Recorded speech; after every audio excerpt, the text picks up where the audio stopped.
आइए स्टूडेंट देखिए बेटे, सबसे पहले तो आज सभी को जानकारी है, आज है डेट 26 जनवरी।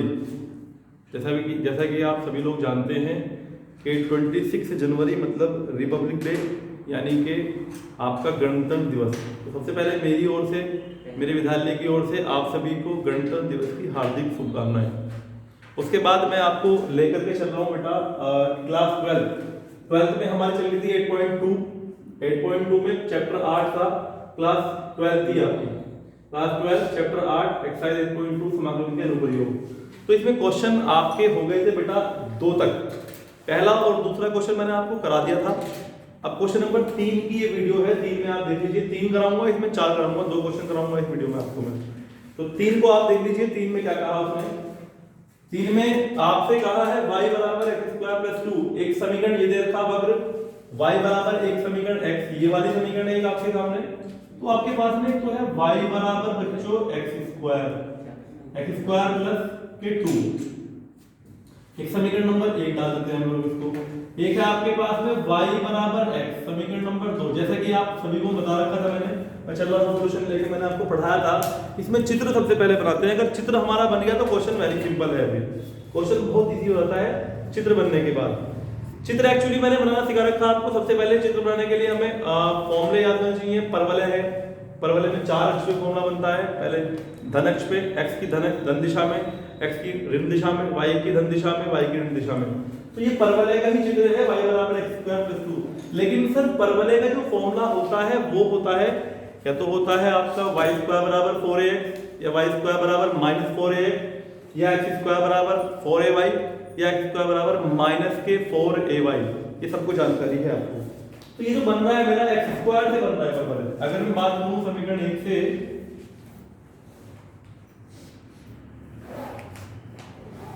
ये है आपका, आप ध्यान देंगे y बराबर x² + 2।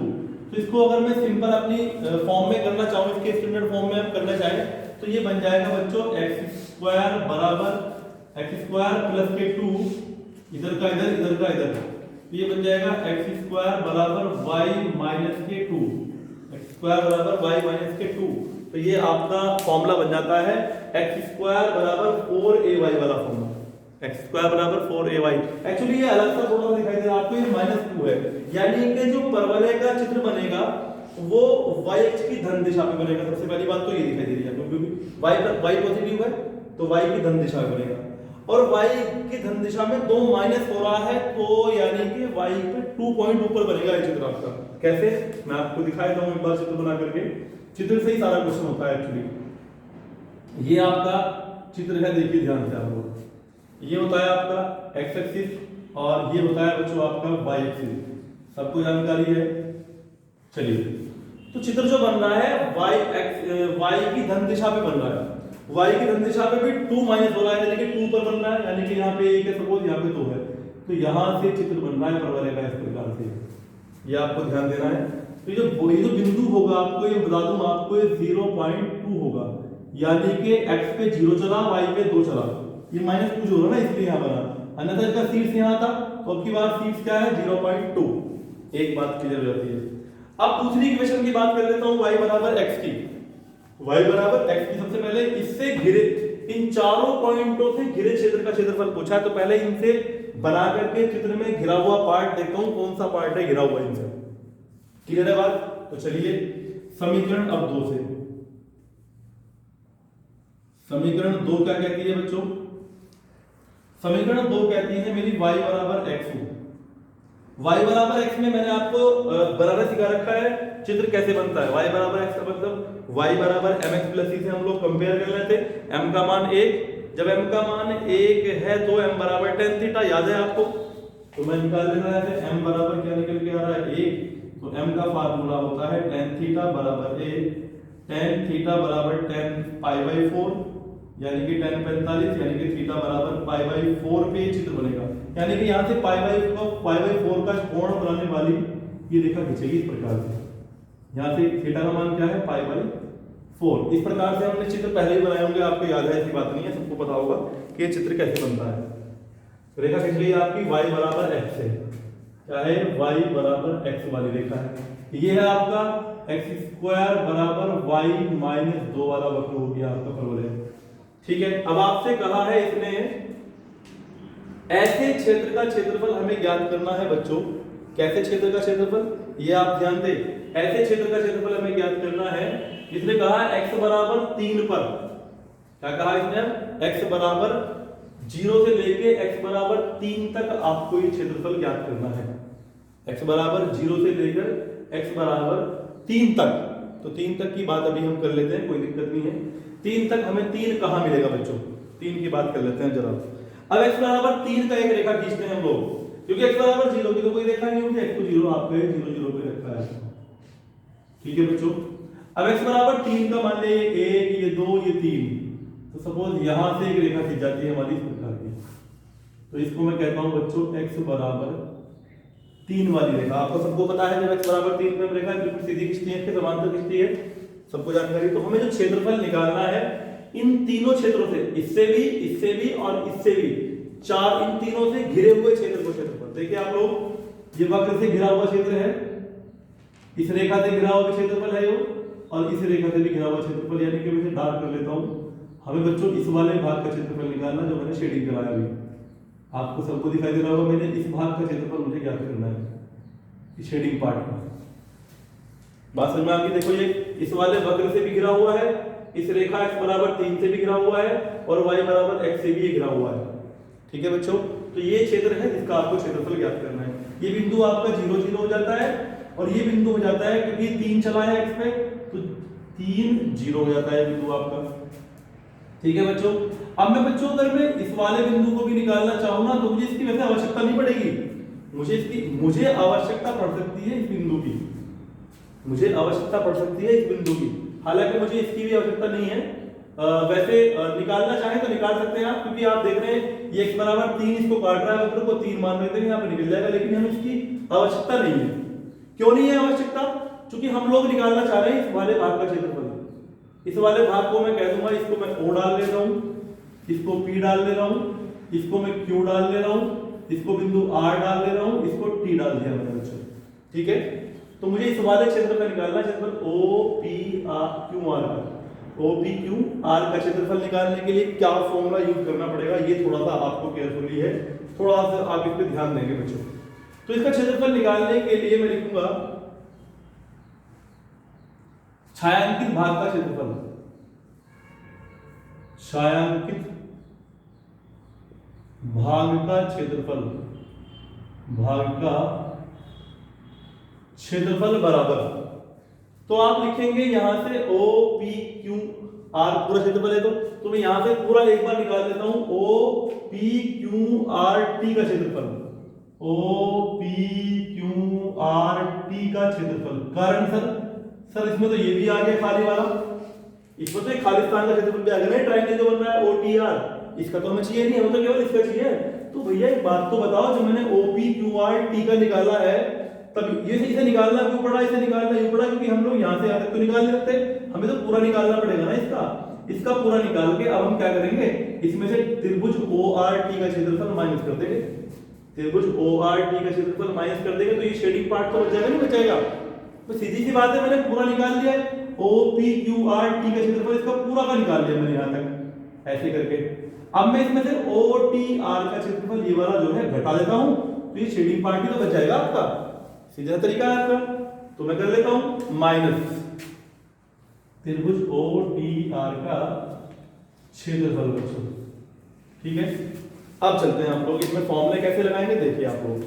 सबसे पहले तो इस वाले भाग का क्षेत्रफल निकलेगा, इंटीग्रल लिमिट आ जाएगी, हम 0 से चल रहे हैं कहां तक, 3 तक, हम 0 से बच्चों 3 तक चले।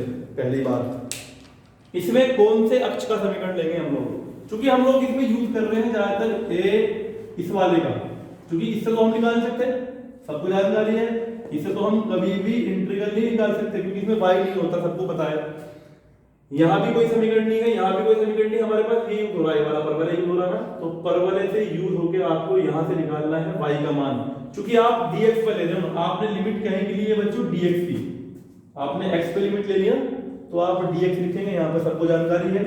अब यहां से आप लोग लेंगे y का मान आ जाएगा आपका, लिखा हुआ है x² + 2, तो x की घात 2 प्लस 2dx।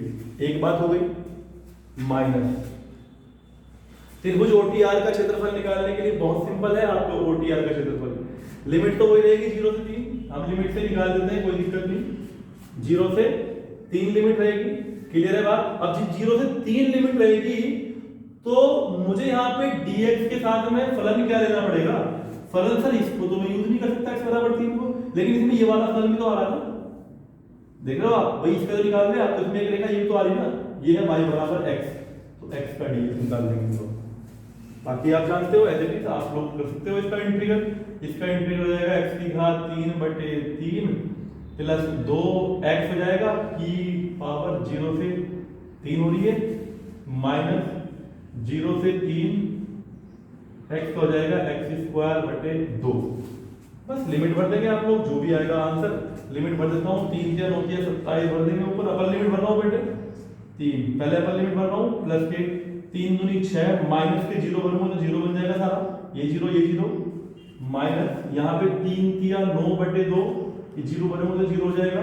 इसको कैलकुलेट कर लेते हैं छोटा सा, 27 से कट जाएगा 9 बार, प्लस के 6, 0 छोड़ दो, 2 से कट जाएगा 4.5 बार, और ये हो जाएगा 9 से 15 में से 4.5 गया, घटा कर लिख देना, जो भी आया वो आपका आंसर हो जाएगा। नेक्स्ट मैं अगला क्वेश्चन लेके चल रहा हूँ बेटा अभी, ठीक है? अगला क्वेश्चन तो आइए स्टूडेंट देखिए बेटा, अभी हम लोग चल रहे थे क्वेश्चन नंबर मैंने 3 कराया था, 4 देख लीजिए आप। 4 और 5 सेम से क्वेश्चन है, बस 4 में थोड़ा सा काम ज्यादा है, 5 आपको सिंपल सा क्वेश्चन है। थोड़ा सा मैं आपको ये बताऊंगा, जब करा दूंगा इसमें थोड़ा सा तो बता दूंगा 5 कहां से क्या करना है आपको 5 में। 4 देख लीजिए आप, 4 में है समाकलन का उपयोग करते हुए एक ऐसे त्रिभुज का क्षेत्रफल ज्ञात कीजिए जिसके शीर्ष ये और ये है। तो सबसे पहले बच्चों आपको बनाना है चित्र। अगर चित्र बन जाता है, मैंने आपको बताया अगर चित्र बन गया तो क्वेश्चन वेरी इजी है आपका, बहुत सिंपल है क्वेश्चन फिर। तो कुछ चित्र को देखिए कैसे बनाते हैं। सबसे पहले आप लोग बनाएंगे एक्स एक्सिस और वाई एक्सिस। सबसे पहला काम होता है आपका एक्स एक्सिस वाई एक्सिस बन जाए तो फिर बहुत सिंपल है। तो ये एक्स एक्सिस और वाई एक्सिस हो गया आपके, ये एक्स एक्सिस हो गया और ये आपका वाई एक्सिस हो गया, ठीक है बच्चों। अब इसमें उसने कहा समाकलन का उपयोग करना है हमें। ऐसे त्रिभुज का क्षेत्रफल ज्ञात करो जिसके शीर्ष, पहले एक बिंदु दर्शा देते हैं, एक्स अक्ष पर वाई अक्ष पर बिंदु दर्शाना सबको आता है। माना ये 0 0 है आपका पॉइंट और ये है आपका माइनस के एक्स पे चला माइनस के 1, एक्स पे चला माइनस के 1 और वाई पे 0 पे यहीं पे नहीं रखा आपका बिल्कुल ये, तो माइनस के 1 और 0 ये बिंदु हो गया आपका। इस बिंदु को आप मानने वाले ए मान रहे हैं सपोज, ठीक है। अब आप दूसरा बिंदु देखेंगे, ये ए मान लो, इसको बी मान लो, इसको सी, इनसे ए बी से बन जाएगा आपका त्रिभुज। बी को दर्शाते हैं एक्स पे 1 और वाई पे 3, एक्स पे 1 और वाई पे बच्चों 3। एक्स पे 1 प्लस में चलेगा, प्लस में ये रहा 1, माने जब यहाँ माइनस पे 1 पे दूरी है तो यहाँ ले लिया मैंने, और वाई पे 3 का मतलब है 1 2 3। सपोज यहाँ को आ गया आपका 1 और 3 बिंदु, इसको बिंदु बी डाल दो और पीटी लेकर के बच्चों इसको मिला भी दो आप लोग। चित्र मेन है क्वेश्चन, मैंने आपको पहले बता दिया। अगर चित्र बन गया तो बहुत सिंपल है क्वेश्चन फिर आपको करना, वेरी इजी है फिर आपके लिए। अब दूसरे बिंदु की बात कर लेता हूं, 3 और 2 की, 3 और 2 की। एक्स पे चलना है 3, एक था ये 2 और 3, एक्स पे चलना है 3 और वाई पे चलना है 2, तो 1 और 2, तो 3 और 2 आ गया। हम लोग यहाँ पे डाल दिए मैंने सी। अब बच्चों हम लोग करते क्या है, हम लोग इन्हें मिला लेते हैं। बी से आप लोग सी को मिलाएंगे और सी से आप लोग इसे मिलाएंगे, ये आपका मिला हुआ है। इन बिंदुओं को डाल लेते हैं ए बी सी, इसको डाल लेता हूं मैं यहाँ पे बच्चों ई डाल लो आप लोग इसको, ठीक है, क्या डाल लो आप लोग ई, ठीक है। और यहाँ पे अगर मैं बात करूं आपसे, इसमें कई चित्र और बन जा रहे हैं आपके। अगर मैं ए बी सी की मिला दूं, ए से सी को मिला दूं, ये बन गया आपका। एक्चुअली इसमें आपको दिखाई दे रहा होगा ये बिंदु ए है, ये बी है, ये सी है, ये ई है। अभी इसमें अगर हम बात करें इसका क्षेत्रफल निकालने के लिए, त्रिभुज हमें ए बी सी का क्षेत्रफल निकालना है इस वाले पार्ट का, तो मैं इसको बेटा डार्क कर देता हूं। एक्चुअली उसने ये भी कहा है, ध्यान से सुनो आप लोग, क्वेश्चन को पढ़ते रहना। क्वेश्चन ने कहा है कि समाकलन का प्रयोग करके। अब सर समाकलन का प्रयोग जब करेंगे, समाकलन का प्रयोग तो हम लोग किसी समीकरण का तो इंटीग्रल करते हैं, बिंदु का इंटीग्रल तो हमारे करना बस की है ना। आपको मैंने सिखाया ना, आप पे आता ना मुझे आता। हम बिंदुओं से थोड़ी इंटीग्रल कर सकते हैं, हम लोग तो किसी रेखा का इंटीग्रल कर सकते हैं, किसी परवलय का इंटीग्रल कर सकते हैं, किसी भी एक समीकरण का हम लोग इंटीग्रल कर सकते हैं, ये बिल्कुल फैक्ट है। तो सबसे पहले हम लोग इसका क्षेत्रफल निकालने के लिए, अब हमारे पास अगर इन रेखाओं का जो रेखाएं खींची हैं, इन रेखाओं के अगर समीकरण का लग जाए ना पता, हमें तो बहुत सिंपल हो जाएगा क्वेश्चन फिर। अब एक्चुअली गुरुजी मैंने क्लास में आपको, क्लास 11th में आइए आप लोग, क्लास 11th में सरल रेखा पढ़ाई थी। सरल रेखा में दो बिंदुओं से समीकरण निकालना सिखा रखा मैंने आपको। मैं फिर एक बार फॉर्मूला आपको लिखवा देता हूं, क्या है। अब बिंदु पहले ए और बी से मुझे ए बी का समीकरण निकालना है, इस वाली रेखा का समीकरण, ए बी का समीकरण। पहले बिंदु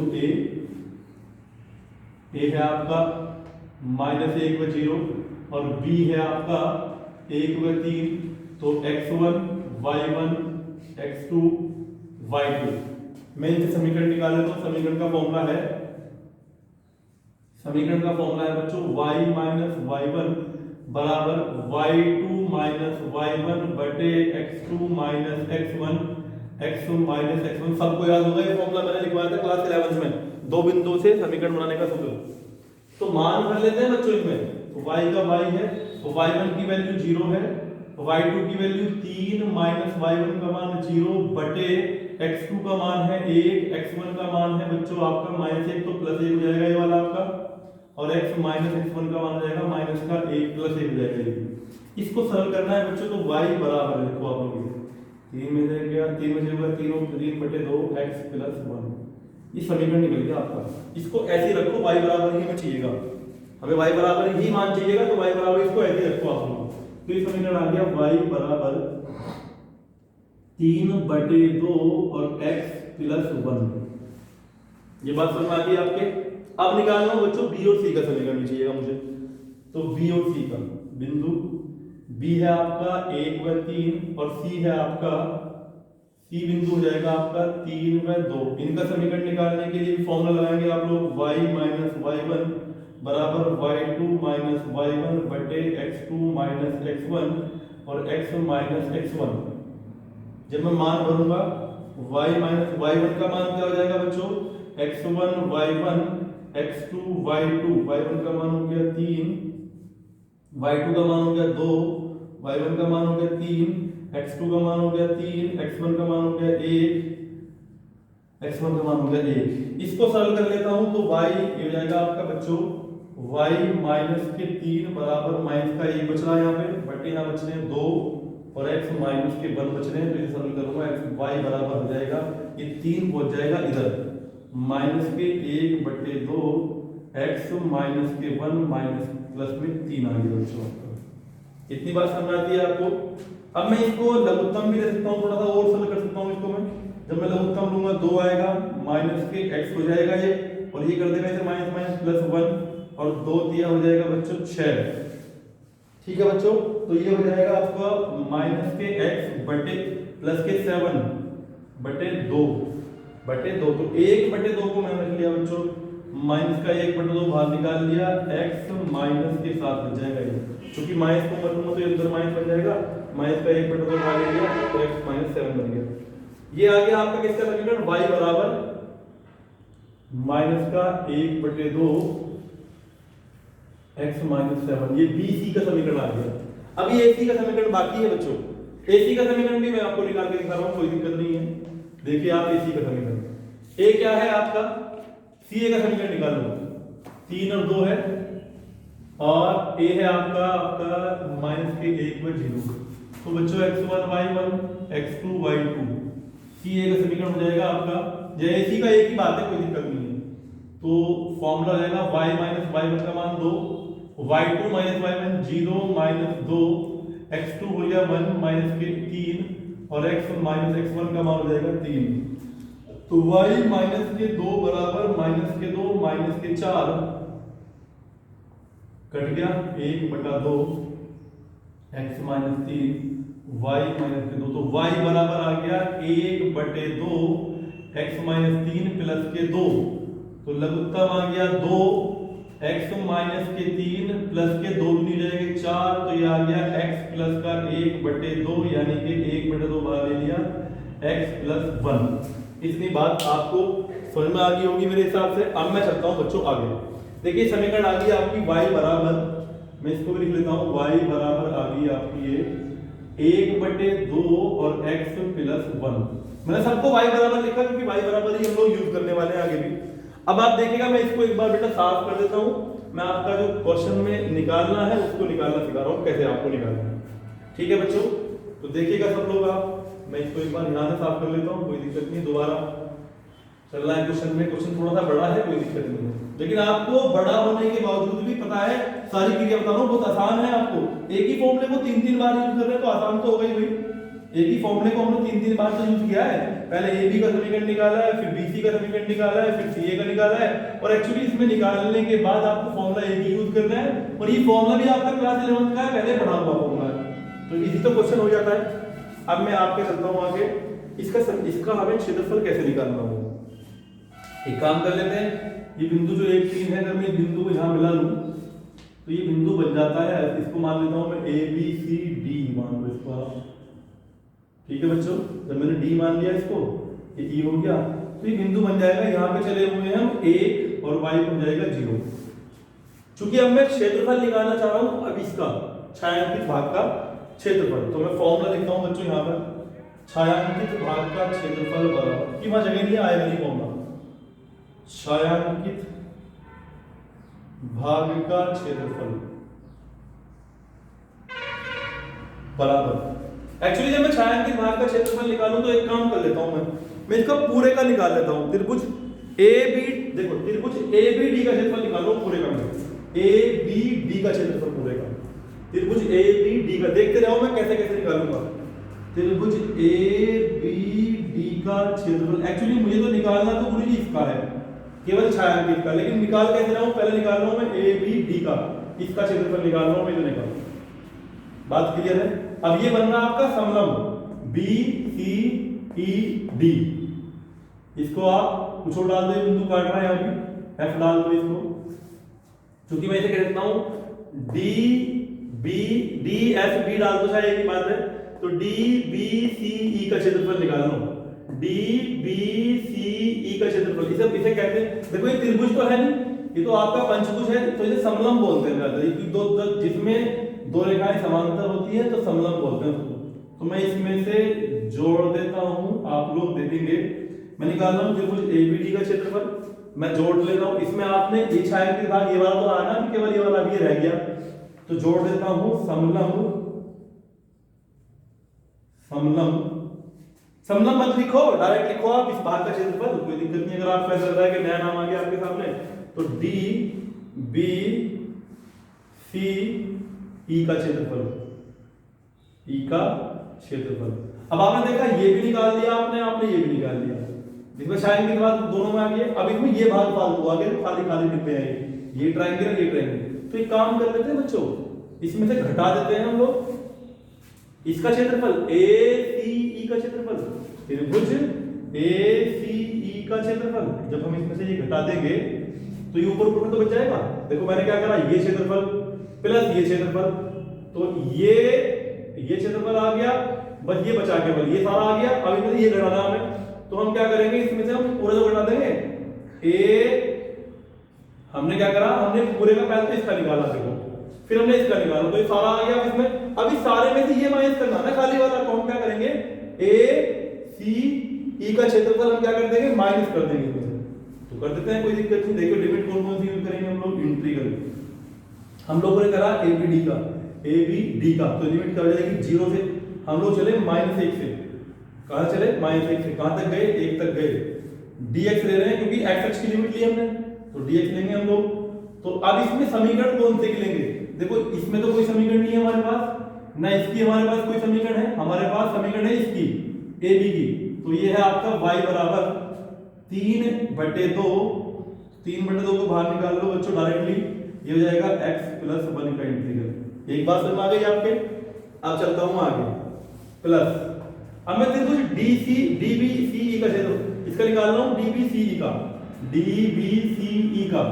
तो देखो लिमिट तो हो जाएगी, एक से चले हम लोग, एक से चले कहां तक गए हम लोग, यहां तक आए थे, 3 तक तो चले थे, x पे 3 चले हुए हैं, तो 3 0 हो जाएगा बिंदु ये। तो x पे तो 1 से चलकर हम कहां गए, 3 तक गए भाई। 3 लास्ट लिमिट है, 3 बिंदु है आपका। कौन सी समीकरण लेंगे, dx लेंगे क्योंकि x अक्ष की लिमिट ली है, तो समीकरण इसमें कौन सी, इसकी भी नहीं है, इसकी भी नहीं है, आप लोग इसकी समीकरण का यूज करेंगे।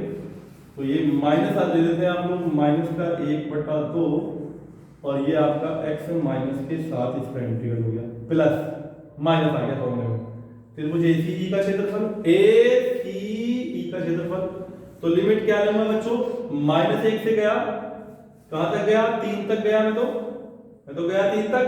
अब मैं dx ले रहा हूं यहां पर, कौन सी समीकरण, इसकी भी समीकरण नहीं है, इसकी भी नहीं है, इसकी तो है, AC की तो है ही, 1/2 भाग ले रहा हूं मैं, और ये हो गया x + 1 dx। अब बस इसको सोल्व करना है, आपको आता है सभी को, एक बार मैं आपको दिखा देता हूं कैसे करेंगे सोल्व। ये आपका 3/2 रखा हुआ है बाहर, लिमिट है आपकी -1 से 1, तो पहले इसका इंटीग्रल ही करना है, कोई दिक्कत नहीं है, लिमिट को रख देंगे बाहर, कोई दिक्कत नहीं है। देखो आप लोग, इसका इंटीग्रल हो जाएगा x का x²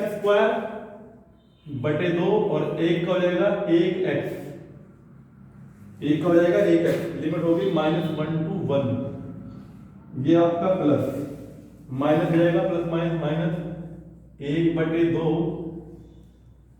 इंटीग्रल, वो लिमिट 1 से 3 है, लिमिट तो 1 से 3 है लिमिट, और ये हो जाएगा x का x² 2 और 7 का हो जाएगा माइनस के 7x।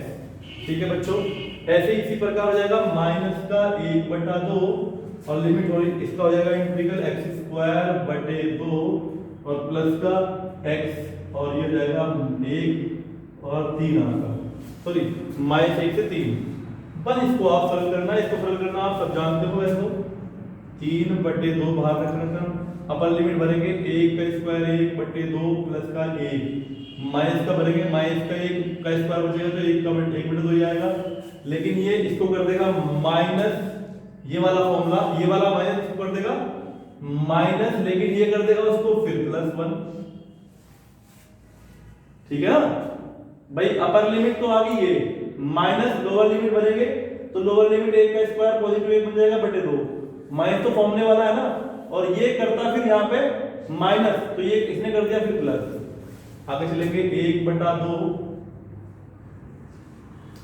इसमें 3 दिया 9/2 हो जाएगा, माइनस के साथ दिया 21 हो जाएगा, आएगा माइनस, आएगा माइनस, तो 1/2 आएगा निकल के, लेकिन जब ये माइनस आएगा तो ये से कर देगा प्लस, तो 7 एकम 7 हो जाएगा, थोड़ा सा केयरफुली हो चलना आपको, माइनस इसमें 3 दिया 9, 3 दिया 9 हो जाएगा आपका /2 और 3 आ जाएगा। अब लोअर लिमिट बनेगी नेगेटिव, तो ये फॉर्मूले वाला माइनस है, ये करेगा इसको प्लस के 1/2 और ये कर देगा इसको माइनस, ये वाला हो जाएगा, इस वाले से ये चिन्ह बदलेगा नहीं बदलेगा, लेकिन ये कर देगा इसको फिर +1।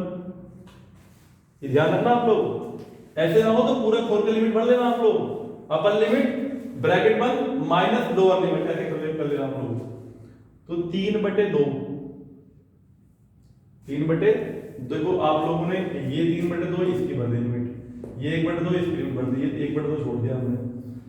ठीक है, अब इसे छोड़ कर लेना बस, 3/2, 1/2 से 1/2 काट देंगे आप लोग, 1 रेख होगी 2 आपके, -1/2, यहां से आप 9/2 में से 1/2 घटाओगे तो 8/2 बचेगा आपका, और माइनस के 21 प्लस के साथ तो माइनस के बचेंगे 14 यहाँ पर, ये भी कहता हूँ -1/2, और ये 9/2 में से 1/2 गया 8/2 बचेगा आपका, 3 और 1 हो गया आपका 4। इसको सरल कर लेना आप लोग, 3/2, 2 कट गया, 3 ही बचा केवल, -1/2, ये 4 बचा, 2 चौका 8, माइनस के 14 और 1/2, ये भी 4 बचा, 4 + 4, तो ये हो जाएगा जी आगे आपका 3 माइनस के 1/2, ये कितने बचे, 14 में से 4 गया, माइनस के 10 बचेंगे, और माइनस का 1/2, 4 4 8, 2 चौका 8, 3 माइनस के माइनस माइनस हो जाएगा प्लस, 10/2 हो जाएगा, और माइनस के 2 चौक